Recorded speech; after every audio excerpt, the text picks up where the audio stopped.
Hi everyone, my name is Dr. Alan, and today we will be exploring an important topic that affects millions of people around the world hepatitis. Whether you are a medical student, a healthcare provider, or just someone looking to understand this condition better, this video will provide you with clear and evidence based information. Let's break it down simply, medically, and without confusion. Hepatitis refers to the inflammation of the liver. The liver is a vital organ responsible for processing nutrients, filtering blood, and fighting infections. When the liver becomes inflamed, its function is compromised. Hepatitis can be caused by viruses, toxins, autoimmune diseases, and even long term alcohol use. But the most common and widely known causes are viral hepatitis. Let's look at the main types. First one is the hepatitis A. Hepatitis A usually spread through contaminated food or water. It's acute and does not lead to the chronic infection. The second one is the hepatitis B. Hepatitis B is transmitted through blood, sexual contact, or from mother to child during the birth, and it can become chronic. The third one is the hepatitis C. Hepatitis C is mainly spread through blood, especially through sharing needles, and it often becomes chronic. And the next type is the hepatitis D. It only occurs in people already infected with the hepatitis B. And the next type is the hepatitis E, which is similar to hepatitis A, and it spread through contaminated water, mainly in developing regions. Each type affects the liver differently and has its own route of transmission and treatment strategy. Among all the types of hepatitis, hepatitis B and hepatitis C are the most important to discuss. They are not only very common but also have the potential to become chronic and progressive if left untreated.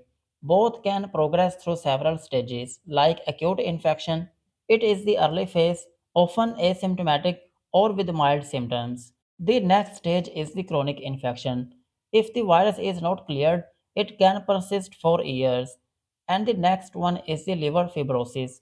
It is the repeated inflammation leads to the scarring. And the next one is the cirrhosis.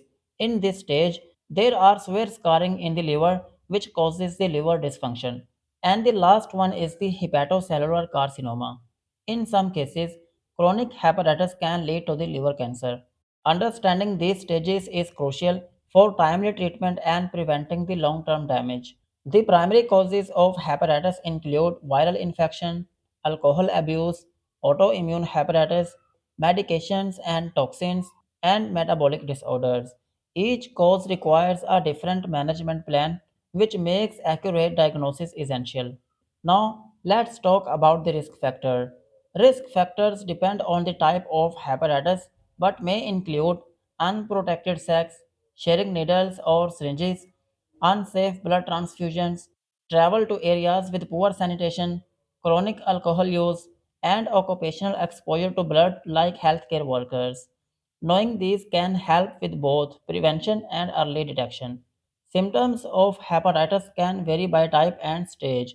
Common signs include fatigue and weakness in the body, nausea and vomiting, loss of appetite, abdominal pain, especially in the right upper quadrant, dark colored urine, pale stools, jaundice, and yellowing of the skin. In chronic cases, symptoms may be absent until the significant liver damage has occurred. Diagnosing hepatitis begins with clinical suspicion based on symptoms and risk factors.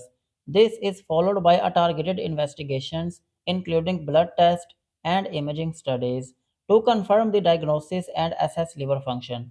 During a physical exam, doctors look for tenderness over the liver area, signs of jaundice, fluid in the abdomen, and also assess for mental confusion, which may indicate hepatic encephalopathy in advanced cases. And more importantly, doctors also assess skin signs such as bruising, itchy, or dry skin due to the impaired liver function. Lab work is essential for diagnosis and monitoring the hepatitis. Key tests include liver function tests to check enzymes like ALT, AST, and bilirubin. These help assess the extent of liver inflammation and damage. Viral serologies to detect antibodies or antigens for hepatitis A, B, and C. For example, HB-ZAC for hepatitis B and anti-HCV for hepatitis C. PCR testing or polymerase chain reaction is used to directly detect the viral DNA for hepatitis B or viral RNA for hepatitis C in the blood. This is crucial to confirm active infection and to measure the viral load, which helps guide treatment decisions. The next lab test is HBV DNA and HCV RNA quantification. These determine how actively the virus is replicating. Next one is the INR and serum albumin to evaluate the liver's ability to synthesize proteins, which is often affected in chronic cases. Autoimmune markers are also done, like ANA or SMA, if autoimmune hepatitis is suspected. All these tests work together to assess liver function, detect the type and severity of infection, and plan appropriate treatment. Radiological imaging help assess the extent of liver damage. Ultrasound is often the first step to evaluate the liver texture and detect cirrhosis or tumors. CT scans or MRI provide more detailed views, especially when cancer is suspected. In some cases, fibroscan is used to measure liver stiffness, which is a marker of fibrosis. Now, let's talk about the treatment plan. Treatment depends on the type of hepatitis. Hepatitis A and hepatitis E, usually self limiting, supportive care is enough. Hepatitis B. Hepatitis B chronic cases are treated with antiviral drugs like tenofovir or entecavir. Hepatitis C curable with direct acting antivirals such as sofosbuvir plus velpatasvir, typically taken once daily for 12 weeks. Autoimmune hepatitis managed with corticosteroids and immunosuppressants like azathioprine. Alcohol related hepatitis requires complete abstinence and sometimes steroids in severe cases. Early diagnosis and adherence to treatment improve outcomes dramatically. Counseling plays a key role in managing hepatitis. Patients need guides on the importance of medication adherence, avoiding alcohol and liver toxic substances, nutrition, and lifestyle modification. Patients should be counseled how to prevent transmission to others. We also provide emotional support, especially for those diagnosed with chronic or advanced diseases. Clear communication and empathy go a long way in improving quality of life. Prevention strategies differ by type. Vaccination is available for hepatitis A and hepatitis B. Safe injection practices and blood screening. Safe sex education and condom use. Hand hygiene and food safety to prevent hepatitis A and hepatitis E.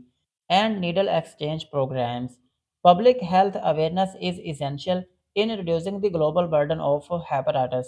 To summarize, hepatitis is a serious but manageable condition. With timely diagnosis, proper treatment, and public health action, we can prevent complications like liver failure and liver cancer.